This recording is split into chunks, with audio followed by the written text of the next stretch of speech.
Hey guys, it's Lena here. In this tutorial, I'm excited to introduce you to Bus Peak, a professional-grade limiter effect perfect for beginners to mastering engineers.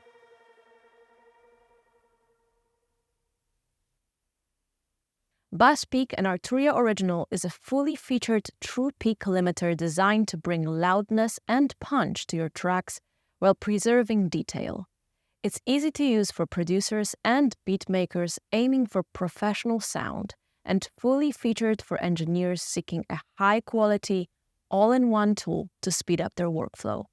With accurate true peak meters, clipping, and limiting functions, it ensures compliance with industry standards and offers both transparent sound or vibrant coloration. Intuitive controls and clear visual feedback make it essential for achieving professional results on individual tracks or entire mixes. Let's understand how an audio signal can be measured by amplitude and loudness.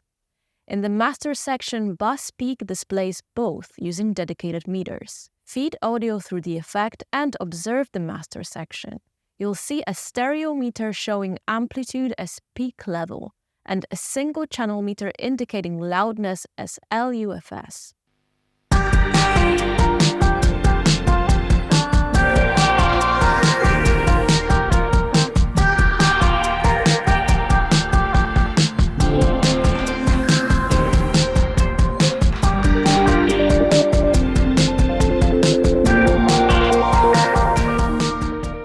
The peak meter displays the output signal's amplitude or peak level, and the LUFS meter shows the output signal's loudness. Increase loudness using the input section by raising the input gain slider until the peak level meter reaches approximately +6 decibels. Expect your DAW's master to show clipping with a distorted sound.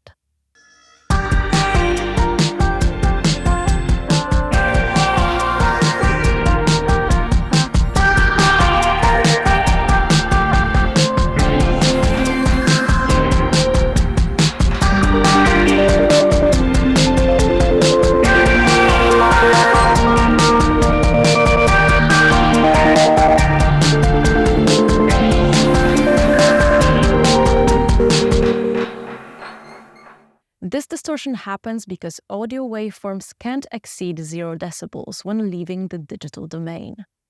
Your DAW's output clips the signal at 0 decibels, increasing loudness but introducing distortion. To increase loudness properly without introducing unwanted distortion, activate the limiter module. Enable the limiter, and the Bus Peak's limiter module will then limit the signal below 0 decibels. With the limiter engaged, the signal should sound clear yet louder, thanks to the gain applied and the action of the limiter module. This is the primary function of the Bus Peak's limiter.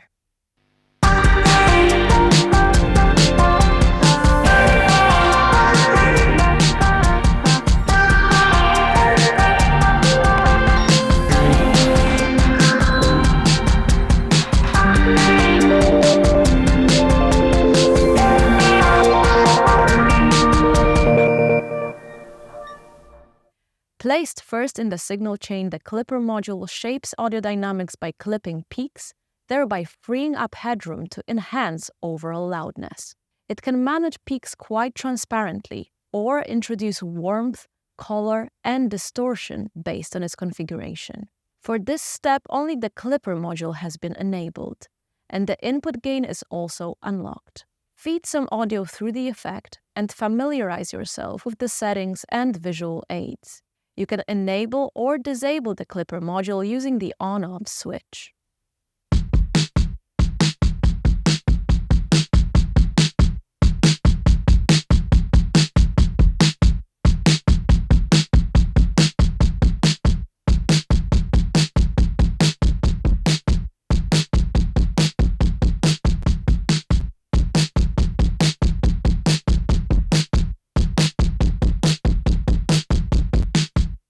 The ceiling threshold sets the level at which the clipping effect begins.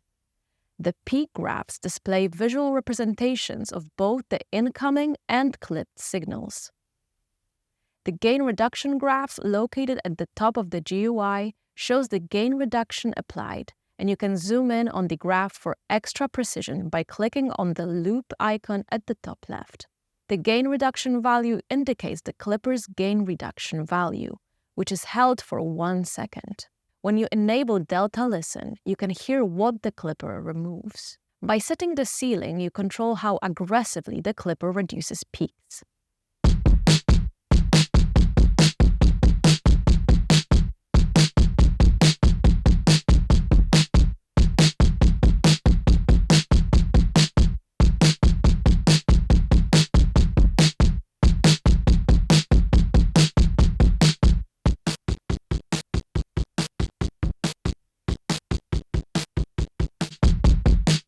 Lowering the ceiling increases the clipping effect intensity. Unlike a limiter which reacts over time, a clipper acts instantaneously, trimming peaks without delay. This makes it ideal for pairing with a limiter, as it quickly handles fast transients before they can trigger the limiter's reduction. For optimal use, employ the peak reduction graph and Delta Listen to ensure the clipper precisely targets those fast transients. You can unleash the full potential of your synthesized sounds by clipping their signals, which works incredibly well on mono synths.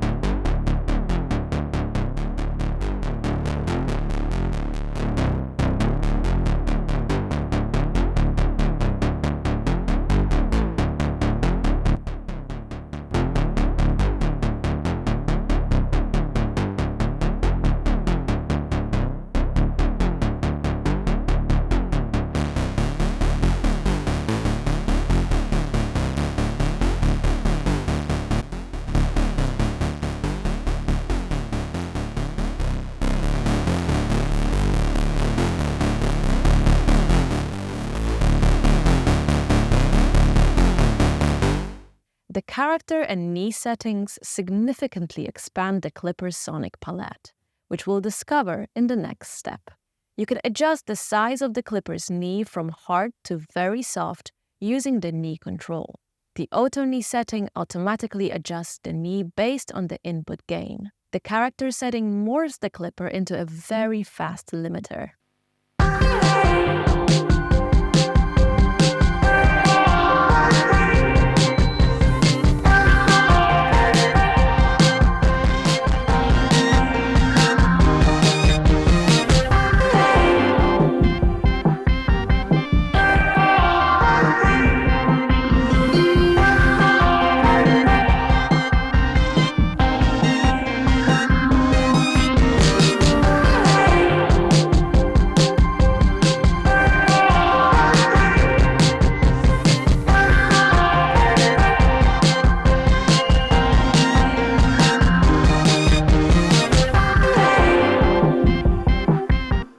Linking the clipper's ceiling with the input gain ensures consistent clipping intensity. With 100% character, you'll experience classic clipping with all its harmonics. At 0%, the clipper behaves like a fast limiter, minimizing coloration. In between, it balances both extremes, offering softer clipping with a warmer harmonic profile. The knee setting creates a range where clipping progressively begins before the ceiling, producing a gentler clipping effect. This softer clipping adds punch without harsh distortion.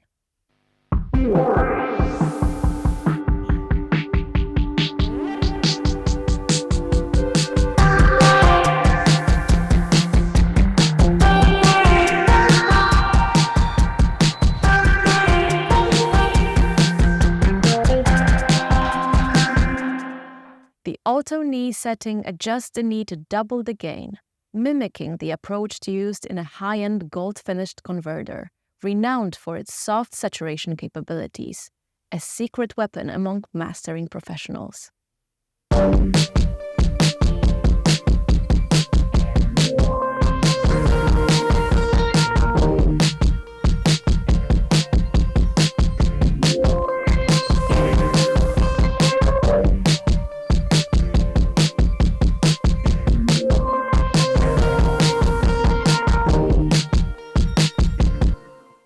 the clipper module is properly configured, it can enhance the presence and impact of vocals, instruments, drums, and complete mixes, adding substantial depth and strength.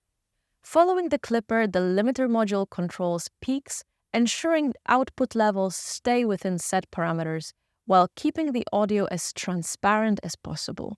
The ceiling threshold sets the level at which limiting begins. By adjusting the ceiling, you control the maximum output level.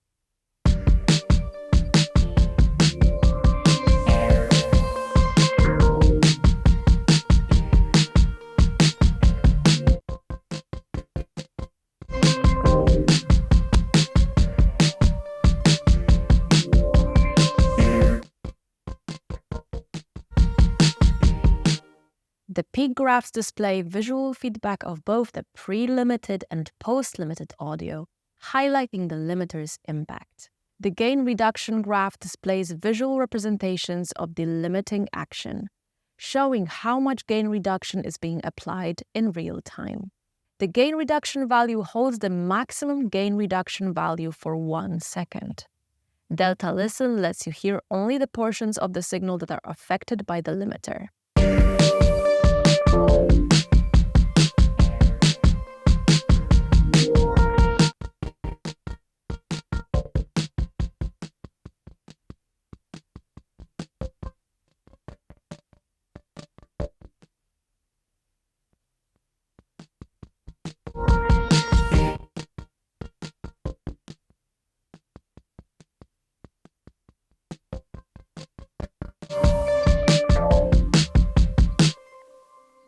For optimal use, monitor the gain reduction graph to ensure the limiter is not overworking, which can lead to an unnatural sound.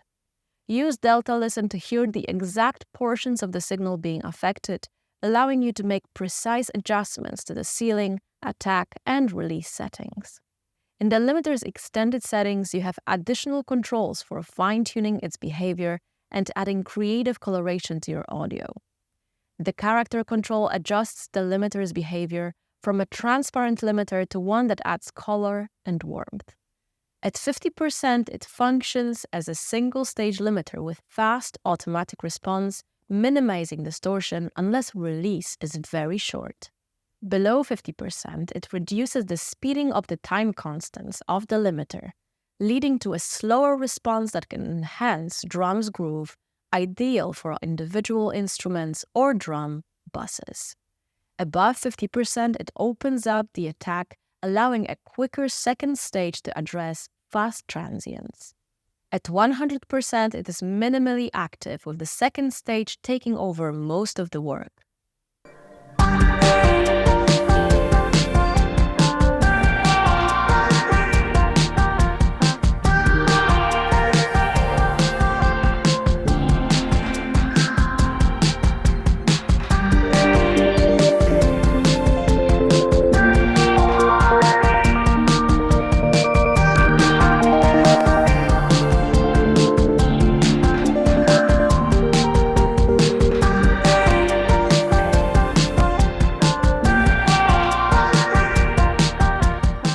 The release adjusts how quickly the limiter relaxes after reducing the signal. If character is at 0%, the current release value is used.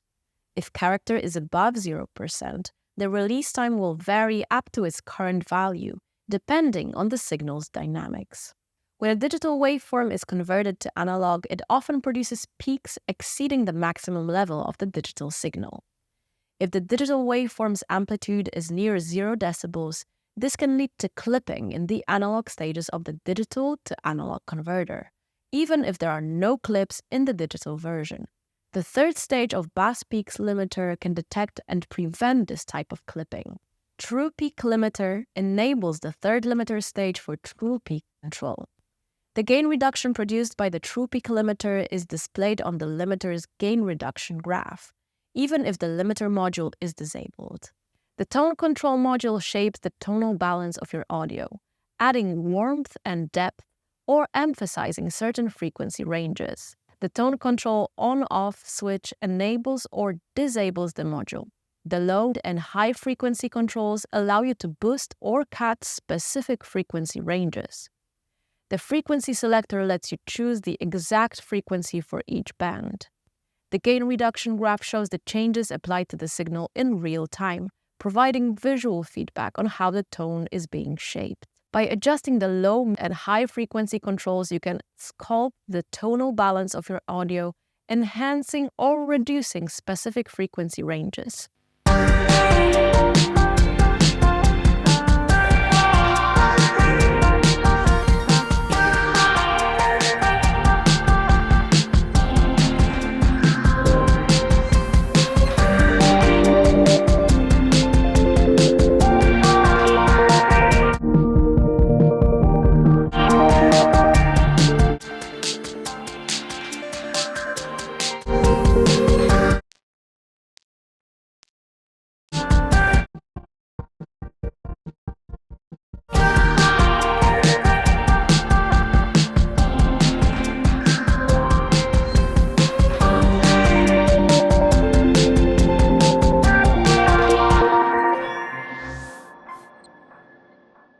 This is particularly useful for making broad tonal adjustments or for fine-tuning specific elements within a mix. Use the gain reduction graph to monitor the changes and ensure you are achieving the desired effect without over-processing the audio. The engine settings section allows fine-tuning of bus peaks processing quality and behavior, ensuring optimal performance across different stages of production. Adjust these settings to tailor the effect to your specific needs, whether tracking, mixing, or mastering. DC filter engages a filter to remove unwanted DC offset from the input signal. Stereo link configures how the left and right channels are processed. Below 100%, all modules are unlinked. Below 50%, links the bass contour, while all other modules are unlinked. At 0%, the first limiter stage is in automatic mode with other modules depending on settings. Above 50%, links the first limiter stage while the treble, clipper, and second stage of the limiter are still unlinked. Above 100%, links all modules. Dither adds low-level noise to mask quantization distortion. This dither is auto-blanking, so it will shut itself off if there is silence at the input. Quality sets the quality to the following modes: tracking, lower latency mode suitable for recording, mixing, high quality mode suitable for mixing sessions, mastering, great quality mode suitable for final mastering but quite CPU intensive, render, best quality mode that is highly CPU intensive and therefore only suitable for offline audio rendering. And there you have it. Remember to experiment with different settings and listen carefully to how each adjustment impacts your sound. With practice, you'll be able to use Bus Peak to achieve professional results in your mixes and masters. Thank you for joining me in this tutorial. I hope you found it helpful and informative. Happy mixing!